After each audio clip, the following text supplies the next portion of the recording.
آج ہم بات کریں گے اس صدی کے عظیم فزسسٹ کے بارے میں جن کو آئنسٹائن کے بعد سب سے بڑا سائنٹسٹ مانا جاتا ہے، جو مفلوج تھے اور ویل چیئر کے سہارے پر تھے اور جن کو بات کرنے کے لیے ایک مشین کی ضرورت ہوتی تھی، لیکن اس کے باوجود گراؤنڈ بریکنگ ریسرچ کی وجہ سے پوری دنیا میں اس صدی کے عظیم سائنسدان کے طور پر مانے جاتے ہیں۔ وہ شخص ہیں اسٹیفن ہاکنگز۔ آج کی ویڈیو میں ہم بات کریں گے اسٹیفن ہاکنگ کے بارے میں 18 ایسے حقائق جو آپ نے پہلے کبھی نہ سنے ہوں گے۔ نمبر 1، اسٹیفن ہاکنگ کو تاریخ کی سب سے عظیم تھیوریٹیکل فزسسٹ میں شمار کیا جاتا تھا۔ بگ بینگ سے بلیک ہولز تک کائنات کی ابتدا ساخت پر اس کے کام نے انقلاب برپا کیا۔ نمبر 2، اسٹیفن ہاکنگ کو بہت سے لوگوں نے دنیا کے جینیس کے طور پر دیکھا، حالانکہ اس نے کبھی بھی اپنا آئی کیو اسکور ظاہر نہیں کیا۔ جب نیو یارک ٹائمز کے ایک رپورٹر نے ہاکنگ سے پوچھا کہ ان کا آئی کیو کیا ہے تو اس نے جواب دیا کہ مجھے نہیں معلوم، جو لوگ اپنے آئی کیو پر فخر کرتے ہیں وہ ہارے ہوئے ہیں۔ نمبر 3، برطانوی کاسمولوجسٹ اسٹیفن ولیم ہاکنگ 8 جنوری 1942 کو انگلینڈ میں پیدا ہوئے، ماہر فلکیات گلیلیو گلیلی کی موت کے ایگزیکٹلی 300 سال بعد۔ اس نے یونیورسٹی کالج آکسفورڈ میں تعلیم حاصل کی، جہاں سے انہوں نے فزکس کی تعلیم حاصل کی، اس کے باوجود کہ ان کے والد کی طرف سے میڈیسن پر توجہ مرکوز کرنے کی تاکید کی گئی۔ ہاکنگ کاسمولوجی کی تحقیق کے لیے کیمبرج گئے، کائنات کا مجموعی مطالعہ کیا۔ نمبر 4، ہاکنگ کی پیدائش ان کے والدین کے لیے ایک نامناسب وقت پر ہوئی، جن کے پاس زیادہ پیسہ نہیں تھا۔ سیاسی ماحول بھی کشیدہ تھا کیونکہ انگلینڈ دوسری جنگ عظیم اور لندن میں جرمن بمبوں کے حملے سے نمٹ رہا تھا۔ نمبر 5، ایک محفوظ جگہ تلاش کرنے کی کوشش میں ہاکنگز فیملی پہلے بچے کی پیدائش کے لیے آکسفورڈ واپس آئے۔ ہاکنگز کے مزید 2 بچے ہوئے، میری اور فلپا۔ ان کے تیسرے بیٹے ایڈورڈ کو 1956 میں گود لیا گیا۔ ہاکنگ جیسا کہ ایک قریبی خاندانی دوست نے بیان کیا کہ ایک سنکی گروپ تھا۔ رات کا کھانا اکثر خاموشی سے کھایا جاتا تھا، ہر ایک ہاکنگ جان بوجھ کر کتاب پڑھتا تھا۔ فیملی کار لندن کی پرانی ٹیکسی تھی اور سینٹ البانس میں ان کا 3 منزلہ گھر تھا جو کبھی ٹھیک نہیں ہوا۔ ہاکنگ نے تہخانے میں شہد کی مکھیاں رکھی ہوئی تھیں اور گرین ہاؤس میں آتش بازی بھی کیا کرتے تھے۔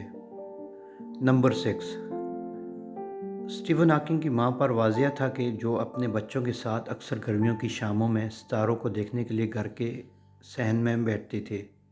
اسٹیفن ہمیشہ ستاروں کو دیکھ کر حیرت زدہ ہوتا تھا اور میں دیکھ سکتی تھی کہ ستارے اسے اپنی طرف کھینچیں گے۔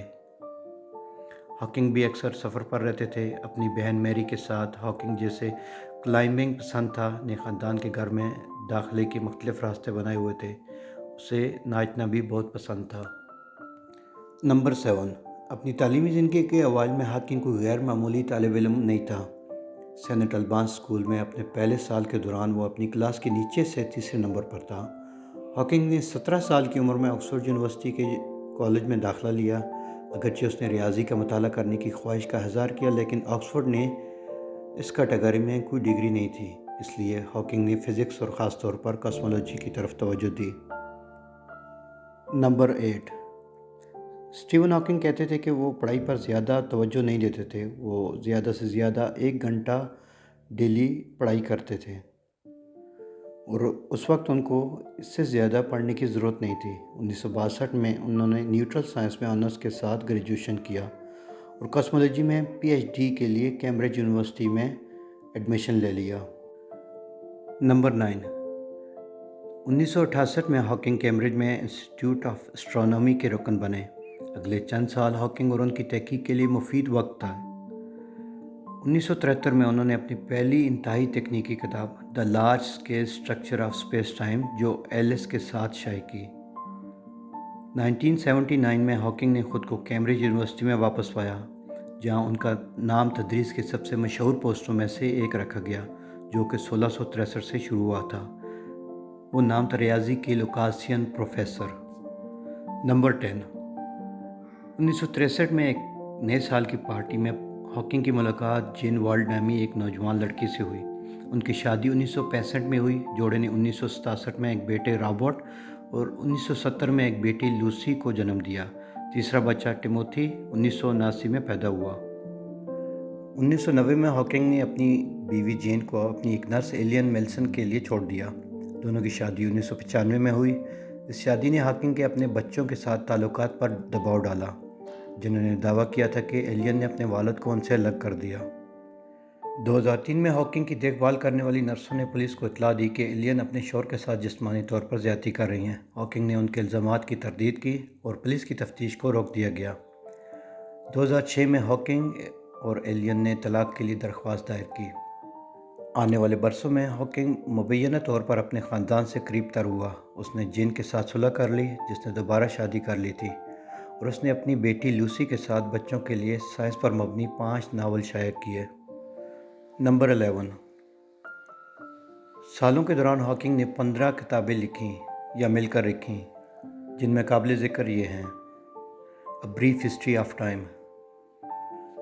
1988 میں a brief history of time کی اشاعت کے ساتھ ہاکنگ نے بین الاقوامی شہرت حاصل کی۔ مختصر معلوماتی کتاب عوام کے لیے کاسمولوجی کا ایک اکاؤنٹ بن گئی، اور اس نے اس کتاب میں وقت، خدا کے وجود اور مستقبل کا جائزہ پیش کیا۔ دوسری کتاب ہے the universe in a nut shell. وقت کی مختصر تاریخ بھی سمجھنا اتنا آسان نہیں تھا جتنا کچھ لوگ امید کر رہے تھے۔ چنانچہ 2001 میں ہاکنگ نے the universe in nut shell کے ساتھ اپنی کتاب کی پیروی کی، جس نے کاسمولوجی کے بڑے نظریات کے لیے مزید واضح رہنمائی پیش کی۔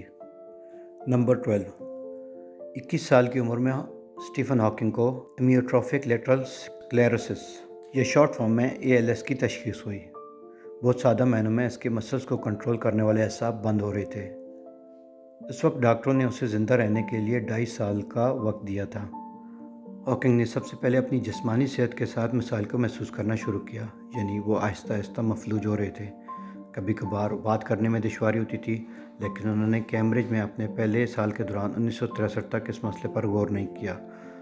وہ کبھی کبھار ٹرپ کر کے گر جاتے تھے، لیکن انہوں نے اس کو سیریس نہیں لیا اور ان علامات کو اپنے تک رکھا۔ لیکن جب اس کے والد نے اس کی حالت کا نوٹس لیا تو وہ ہاکنگ کو ڈاکٹروں کے پاس لے گئے۔ تاہم ڈاکٹرز نے اسٹیفن ہاکنگ کو ALS کے ابتدائی مراحل میں تشخیص کیا۔ یہ ان کے لیے اور ان کے خاندان کے لیے ایک تباہ کن خبر تھی۔ ہاکنگ کی بیماری نے انہیں ایک مشہور سائنسدان میں تبدیل کرنے میں مدد کی۔ تشخیص سے پہلے ہاکنگ نے ہمیشہ اپنی پڑھائی پر توجہ نہیں دی تھی۔ نمبر 13۔ 1970 کی دہائی کے وسط تک ہاکنگ کے خاندان نے ہاکنگ کے گریجویٹ طالب علموں میں سے ایک کو اس کی دیکھ بھال اور کام کے انتظام میں مدد کے لیے رکھا تھا۔ وہ اب بھی اپنے آپ کو کھانا کھلا سکتا تھا اور بستر سے باہر نکل سکتا تھا، لیکن عملی طور پر ہر چیز میں مدد کی ضرورت ہوتی تھی۔ اس کے علاوہ وہ بولنے کی صلاحیت تیزی سے کھو رہے تھے۔ انہیں وہی لوگ سمجھ سکتے تھے جو ان کو پرسنلی جانتے تھے۔ سن 1985 میں انہوں نے ٹریکوٹومی کے بعد اپنی آواز کھو دی۔ نتیجے میں پیدا ہونے والی صورتحال کو معروف طبیعیات دان کے لیے 24 گھنٹے کی نرسنگ کیئر کی ضرورت تھی۔ اس نے ہاکنگ کی اپنی کام کرنے کی صلاحیت کو بھی خطرے میں ڈال دیا تھا۔ اس پریشانی نے کیلیفورنیا کے ایک کمپیوٹرائزڈ پروگرامر کی توجہ مبذول کرائی، جس نے بولنے کے ایک پروگرام کو تیار کیا تھا جس سے سر یا آنکھوں کی حرکت کے ذریعے ہدایت کی جا سکتی تھی۔ اس ایجاد نے ہاکنگ کو کمپیوٹر اسکرین پر ایسے الفاظ منتخب کرنے کی اجازت دی جو اس کے بعد اسپیچ سنتھیسائزر سے گزرتے تھے۔ اس مشین کے تعارف کے وقت ہاکنگ، جو ابھی تک اپنی انگلیوں کا استعمال کر سکتے تھے، ہینڈ ہیلڈ کیلکولیٹر سے اپنے الفاظ کا انتخاب کیا، اور بالآخر جسم کا پورا کنٹرول ختم ہونے کے بعد ہاکنگ نے ایک سینسر سے منسلک گال کے پٹھوں کے ذریعے پروگرام کو کنٹرول کیا۔ نمبر 14۔ 1974 میں ہاکنگ کی تحقیق نے انہیں سائنسی دنیا میں ایک مشہور شخصیت میں تبدیل کر دیا، جب اس نے یہ ظاہر کیا کہ بلیک ہولز وہ معلوماتی خلا نہیں ہیں جو سائنسدانوں کے خیال میں تھے۔ آسان الفاظ میں، ہاکنگ نے یہ ثابت کیا کہ مادہ تابکاری کی صورت میں گرے ہوئے ستاروں کی کشش ثقل سے بچ سکتا ہے۔ جب اسٹیفن ہاکنگ نے ریڈیشن تھیوری پیش کی تو اس نے سائنس کی دنیا میں ہلبلی مچا دی۔ ہاکنگ کو 32 سال کی عمر میں رائل سوسائٹی میں نامزد کیا گیا تھا، اور بعد میں انہیں دیگر اعزازات کے ساتھ ممتاز البرٹ آئن اسٹائن ایوارڈ بھی ملا۔ نمبر 15۔ اسٹیفن ہاکنگ ہمیشہ سے خلا اور خلائی سفر کے دلدادہ تھے۔ سن 2007 میں 65 سال کی عمر میں ہاکنگ نے خلائی سفر کی طرف ایک اہم قدم اٹھایا۔ فلوریڈا میں کینیڈی اسپیس سینٹر کا دورہ کرتے ہوئے انہوں نے کشش ثقل کے بغیر ماحول کا تجربہ کرنے کا موقع فراہم کیا گیا۔ اٹلانٹک اوشن کے اوپر 2 گھنٹے کے دوران بوئنگ 727 کے مسافر ہاکنگ کو اپنے وہیل چیئر سے بے وزن ہونے کا تجربہ کرنے کے لیے آزاد کر دیا گیا۔ آزادانہ طور پر تیرتے ہوئے طبیعیات دان کی تصویریں پوری دنیا کے اخبارات میں چھپ گئیں۔ نمبر 16۔